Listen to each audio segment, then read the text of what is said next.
Hi, Tim Meenock from Helios Exchange. Question for Christoph. I'd be interested in the view from on the on-bill finance, the view of tenants when they're presented with, I think you referred to it as the golden rule and a sort of year one saving on their bill. But how do you answer the challenge to the extent that the kit doesn't perform as intended, and in fact their bill goes up? So the question is, who takes performance risk, really? And I think that's quite right. I think like all things, you've got to go through a market demand process of early adopters, early majority, late majority, laggards. So I would start with the early majorities in the market who were prepared to take that risk. So there are a number of tenants out there who I've spoken to who want to do it and won't do it because their landlord's not there. They sort of understand this space. Some of them are NGOs and charities. Now they are a bit risk averse because clearly they don't want to spend more money than they previously thought. But there are a number out there who are prepared to take that risk. If a landlord is prepared to share that risk in some way, then that helps. But in the end, yes, that's where the risk sits. The risk sits with the person who makes the buying decision, which ultimately is the tenant. And I think you just have to be open about that. Okay, thanks. I want to add something to that. There is another part in this, if you like, this transaction, which is those that are supplying the technology, and they should also provide some type of guarantees. So I don't expect everything to be solved by the tenant or those who are prepared to take the risk. I think also you need also those who are providing the technology to know what they're selling and that they have the capability to provide the savings they say they will. So this is another interesting part, if you like, who I think the suppliers market is really important to work with as well. It's not just the tenant and landlord. I think where I see these sort of deals starting around about £30,000-50,000 a go for an upgrade. So to get somebody to come and take risk and provide a guarantee and measurements and things like that is quite tricky at the smaller end. Totally agree. So there's no reason why this shouldn't go up to $1 million or more, in which case you can afford the cost of verification and measurement.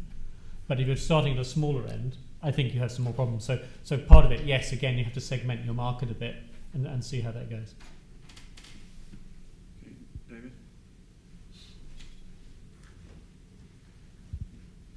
Thanks for two great presentations. Another question for Christoph. Your opinion on one risk I see from the landlord perspective, which is, I mean, this works because you do some works that will reduce the energy cost immediately, so the tenant is better off even paying back the financing.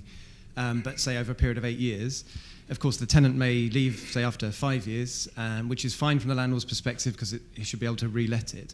But the issue then is, and this is 5 years later on, when energy prices may have doubled according to Lord Redesdale, you're then saying, well, new tenants will be happy to come into this property because they've got a lower energy cost, which they might be expecting this by this point in time, and they're going to be paying back the financing still, but it's still lower than they would have paid if 5 years ago my landlord hadn't done all this stuff.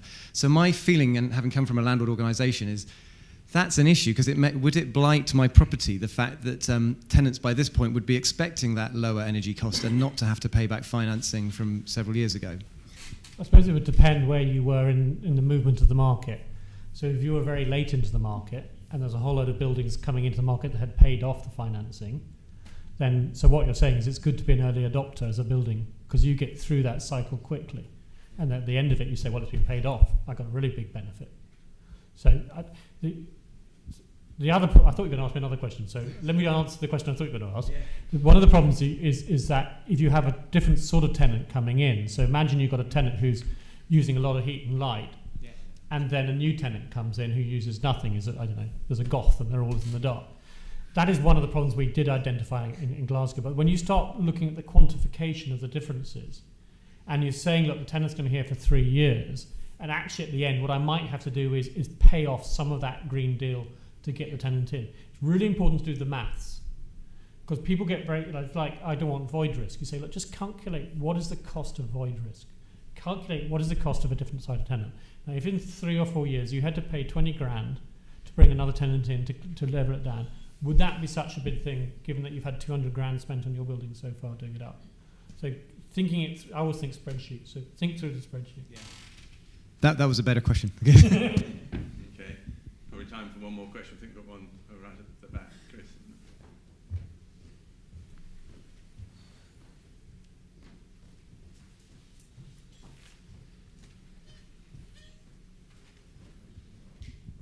Thanks. Sorry, Christoph, for you again.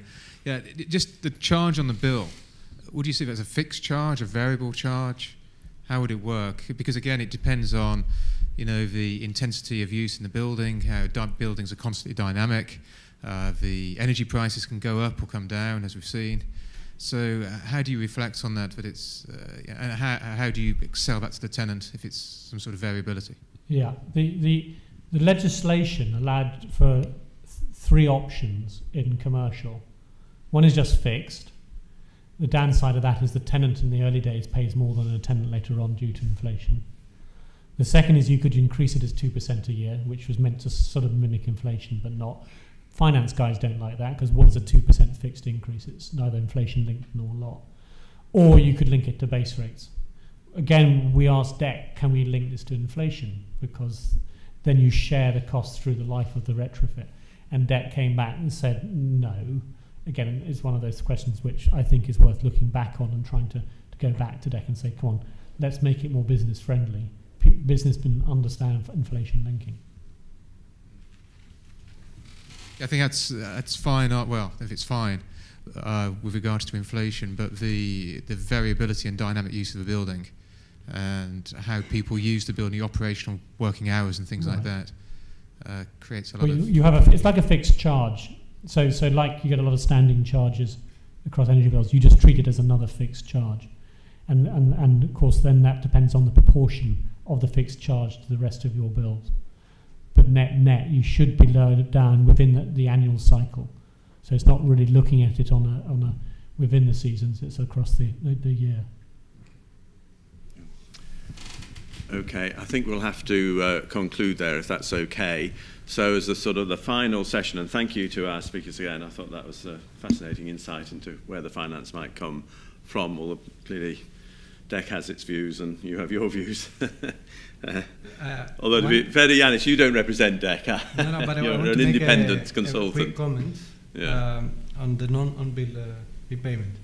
I think it's one method to finance projects, but as we said before, the most important is to have projects. And I think financial instruments are there. We can innovate. I'm sure on-bill repayment will play a role and should play a role, and it plays a role in the domestic at least. But I think we need to concentrate our efforts on creating that pipeline and creating that demand. Yeah, good. Okay, if we could thank our speakers again. Thank you.